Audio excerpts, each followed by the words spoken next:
Hey y'all, this is India, the seed planter, the mom of many, minister. You know what? We're gonna just leave the titles what they are. Let's get into this video. Like, India, what are you doing, my girl? Let me tell y'all.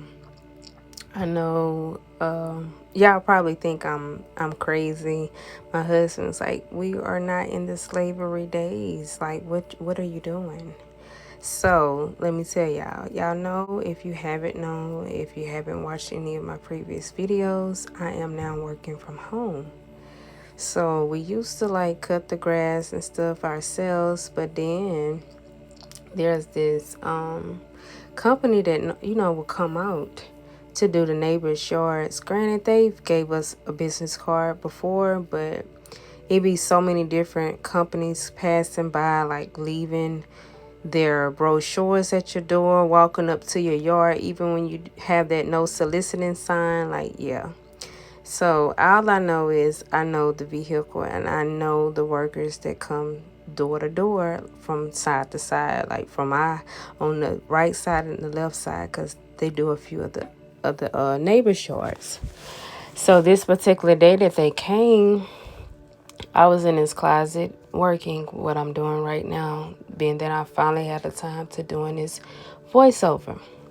So I missed him that day. Like, I really didn't hear him, like, because normally, it'd be me looking through the blinds and it's like, okay, AJ, go catch them and let them know, like, we need our grass cut. So I didn't know they came. And when AJ was outside one day, he's like, that's good enough for us. They only left a patch, like a little square in the yard, because normally they ensure that they leave our grass to be not cut. But I guess being that we have been a previous customer, that they kind of looked out for us. But they left a patch in the yard, y'all. And the people be coming by taking pictures and stuff and send mail basically saying, your grass got to be nice and neat. So, like I said, the neighbors got their grass cut, and the company did come. However, they left just a little patch. It's like, I guess they didn't want to really do our full yard. And granted, the other side of the yard does not grow. So I say all this to say we missed the people because I didn't hear them. And that's something that I normally pay attention to. Granted, I'm a woman, but like, I normally tell AJ, like, when it's time to get the grass cut, like, that's my thing. Like, I like to be in the yard. I like to ground myself. I like to water the plants, and like, yeah, that's my outlet. So, and I like being out there. I don't like a tacky yard, just like I don't like a tacky house on the inside. So I say all this to say, this is like a day or so, really the weekend, because I can't get outside with the kids until the weekend on Saturdays or Sundays. So we are outside, and I'm like, we done got the letter at the door. Granted, this is after the people done came to cut in the neighbor's yards, but we got a letter in the mail, not the door. We got a letter in the mail basically saying, they give us 30 days to cut the grass, or they're gonna send us a fine for $25. Granted, what is $25? That's how much it takes to cut the grass. But again, I didn't have their contact information. I didn't know when. Well, they come weekly, so I catch them the next time. But I don't like when the people come from house to house. Like, they be in their cars pulling up, and I know that's their job, but I don't like when they stop in front of our house and snap pictures. Like, that does something to me. So I don't want to be like marked on a list of something ain't done right. So I said all this to say, I made it my business to getting out there, and yes, I got the little garden tools, scissors, whatever you want to call them, limb cutters, and I was out there cutting that grass. Granted, it took me 11 minutes to do that, y'all, but I was determined. And I got it done. Like, it didn't bother me. I didn't care if anybody was outside watching me. If my neighbors wanted to say, here, you want to use our lawnmower, like, we got to get another one. Granted, we really only had a weed eater, and I ended up returning that one back to Amazon because it didn't do the job. Like, after two cuts, it just wasn't given. So I say all this to say we don't have that much grass to worry about other than in the back and in the side on the sides of the house. And that little piece on the side where I'm at. So yeah, I know I'm looking chewed up and hit, but I didn't even care at that moment. Again, I got the job done. It took 11 minutes. I didn't feel like a slave, but I felt like I got something done. It was progress. It wasn't something that we normally do or typically do. It wasn't really on my mind to do.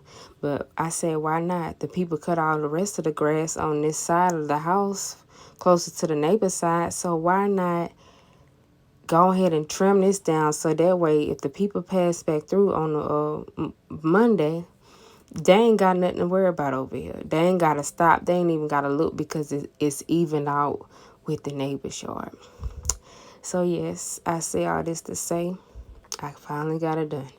Just like I'm finally getting this voiceover done. And I'm showing my kids something too. Like, be determined, be consistent, have that drive, gain that energy, the strength, the inner you to getting things done.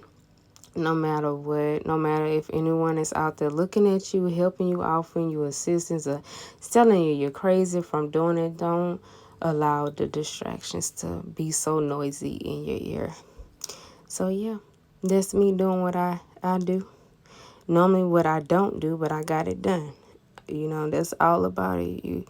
You find things and you find ways to make certain things work in your life. And I honestly was showing some type of progress because I was literally picking up the pieces that I cut and putting them in a pile. Now, I ain't about to be doing this too often, and I'm glad it's getting colder, but I don't mind paying the people to come to do it. It's just I missed them. And AJ be the one that, go out there and tell the people, and he had to unlock the back fence and stuff like that. So I say all this to say I might look crazy. Y'all might think it's crazy. Some things that y'all might have not said or done or thought about, but sometimes you gotta think outside the box. You gotta think outside the box and keep going with it. Keep going with it. Don't look back. Don't give up. Keep going. Keep going. So y'all, yep. I don't know how long this message is, but I'm giving to you as real as I can, and I felt good at the end. I was able to stop afterwards and play with the kids outside, My baby was over there trying to help me. My husband over there looking like, you really out here doing this? So, yeah, y'all seen that pile that I just picked up and tossed to the side. So, yeah, I see the difference just for me still talking with y'all, so... Yeah, I look like a little Tootsie Roll, a little roly-poly-oly. I'm about to be starting my workouts back because I'm feeling uncomfortable. And life itself, when God allow you to feel uncomfortable, I'm sorry, y'all, I was about to be talking and I ain't even clocked out for my break. Let me punch out right quick. When God gives us things in life and allow us to feel uncomfortable about certain situations, it's for you to figure out how can you make yourself comfortable in the midst of it all. How can you make yourself feel comfortable? So when I got up from there, I felt comfortable enough to know that I know that when this week passed, in about another week or so, the people have to come back around and we'll be ready for them. I'll be able to hear them. I just put them on a schedule to knowing that they have our grass to cut as well. But yeah, y'all stay tuned for more. Be sure to like, comment, subscribe if you're watching from YouTube. If you are watching from TikTok, please make sure you're following. And if you're watching from Facebook, make sure you're following me as well. Leave a comment down below what y'all think about this. Is this something that y'all would have done?